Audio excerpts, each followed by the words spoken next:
I'm Spartacus Olson. I'm Indy Nidell. And I'm Astrid Deinhardt. And this is Across the Airwaves, a sub-series of World War II in real time, War Against Humanity, and Spies and Ties. Where we read out some of your best, most interesting, weirdest, most enlightening comments to bring them to a wider audience. And sometimes we even share our comments on the comments.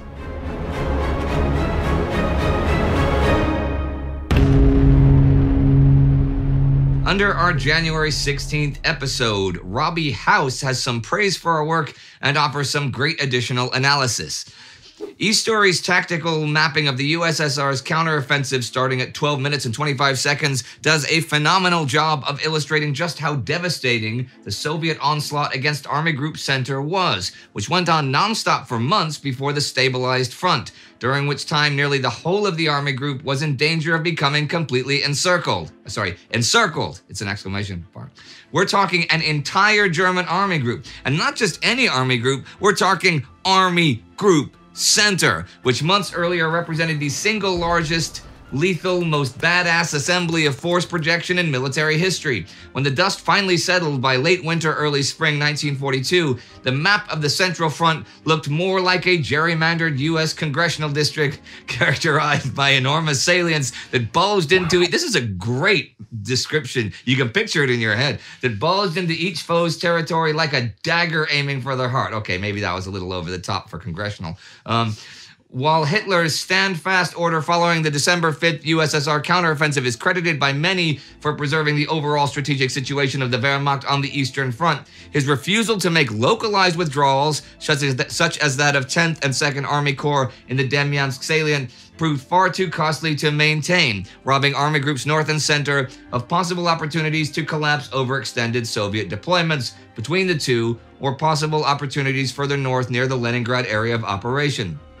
I don't think we give proper recognition for the ringer that the Red Army put the Army Group Center through for the better part of 5 months starting in early December 1941. This was a great episode. Keep up the awesome work, guys. Actually, I specifically remember that episode and talking about E-Story stuff because, interestingly enough, if you go and look at that episode, there are comments under that video that all the detail I go into with the Soviet positions and movements that E-Story does in such a fabulous job illustrating is too much and is boring. But I specifically chose to do it just in January 1942, because there aren't any documentaries, as far as I'm aware, that cover the subject of the Soviet counteroffensive either at all or in any detail. They talk about, the Germans being stopped before Moscow, and then things tend to go on to fall blau, right? When the mud and everything, the Rasputitsa slows, and then stops the Soviet counteroffensives, really in March and April, I talk less and less about them because less and less is happening. During that time, there are a great many comments claiming I'm not covering the offensive at all.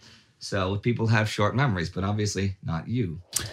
Under our video, Pearl Harbor, the making of a stupid fun project, viewer Shanwin says, "Ever since I was a wee little girl, I loved reading. One day I got disappointed when the book I wanted was rented out at our local library. So I looked around and there was a book in German about the Battle of Midway, and it looked weird.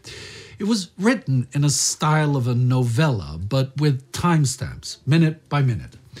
I didn't know anything about Midway or World War II in the Pacific. In school, we were still at the Middle Ages at that point. So I took it home. I read the whole book in one night and reread it several times after, and that sparked a lifelong love and fascination about history. The book was written by, I think, an Englishman, and he did a great job to stay neutral in tone, but was very detailed, and yet it was thrilling, and in my imagination it played like a movie.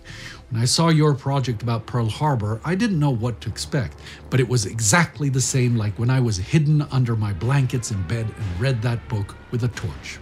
Thank you for all your hard work. I'm now 45, and you not only educated me, you sort of gave me back a memory of my childhood. Greetings from Switzerland, and thank you." Well, Shanwin, thank you. Thank you for watching, and thank you for reminding us what it was that kind of triggered our interest in history as well, because for most of us, it was something like that. We were reading or looking at something or visiting a place when we were kids, For me, it was seeing Versailles and getting to know about Napoleon, and then eventually being at Omaha Beach and D-Day and learning about that. But I think that goes for all of us, and it's really important that we can keep that little childish interest in us, that curiosity, because that's what drives us forward. And if we can both entertain and educate, well, we are blessed. So thank you. One thing to add, Sparty, for our American friends who are watching this who might not know that the torch is what British people call a flashlight. She was just talking about reading under the covers in bed with a torch, and then people were probably going, man, Switzerland is one nutty place. Okay? Good point, Indy. Very good point. Under our April 3rd episode, Brent Sapp correctly predicted something that would not make it into the following episode. I've had short talks with members of your Twitter team before, but I have an interesting story for your episode next week. On April 8th, 1942, the first ships were torpedoed off of southern Georgia. That'd be Georgia in the Western Hemisphere, not Georgia in the Eastern Hemisphere. Yeah. They were the tankers SS Oklahoma and SS Baton Rouge.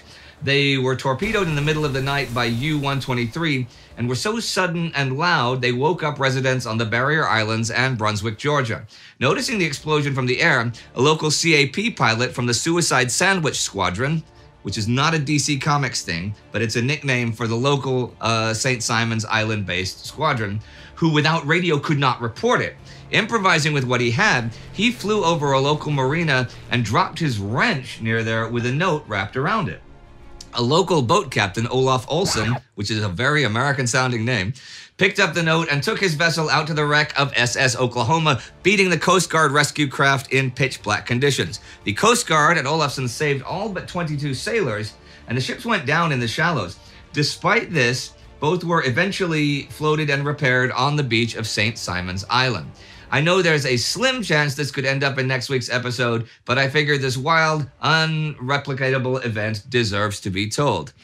You know, it does deserve to be told, Brent, and now it has not only been told, it has been told by you, since I did not, in fact, cover it that week, and our Instagram day-by-day coverage of the war that day talked about Bataan in the Philippines. So thank you very much for that.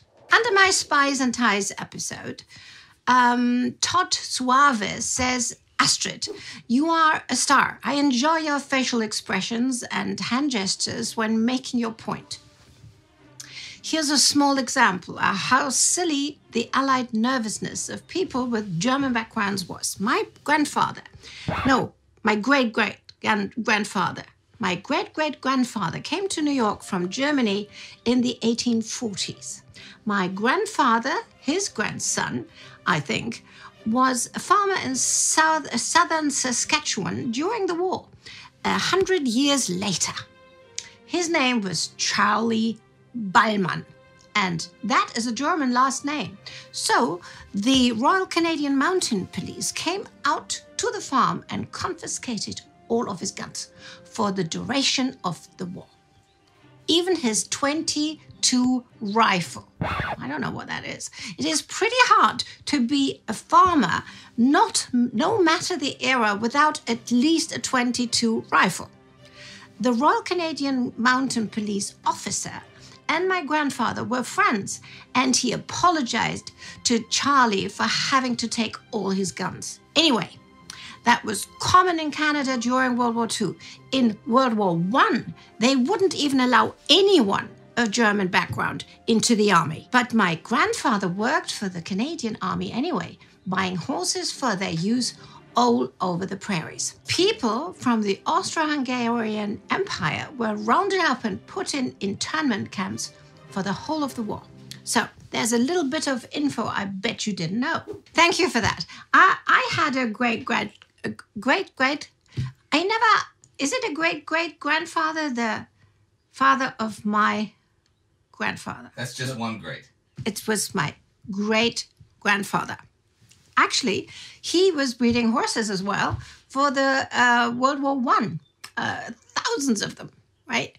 And he made a lot of money during the war, World War I.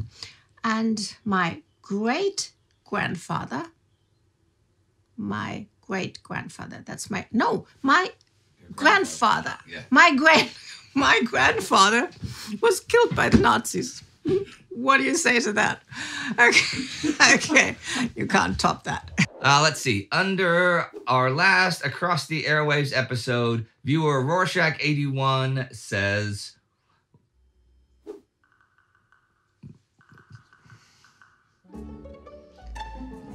well, no, you can't. Astrid, come here. Come here. Just go around the light, right? Okay, don't say anything out loud, okay? Just to yourself. I want you to just start reading what it says, okay? Okay, give it. Don't say anything. Just you can stay here if you like, okay? Okay, here's what Rorschach81 says. Now stay here with me. Stay here with me. It's nice to have you on camera. Well, if they're going to start reading comments, I'd like them to know that sometimes I cover my entire body in Vaseline and pretend I'm a slug. I love this channel, you know? I love this channel. I'm sorry. That's the ending right there. That's the ending, okay? That's the ending. Party, that's it. See you next time.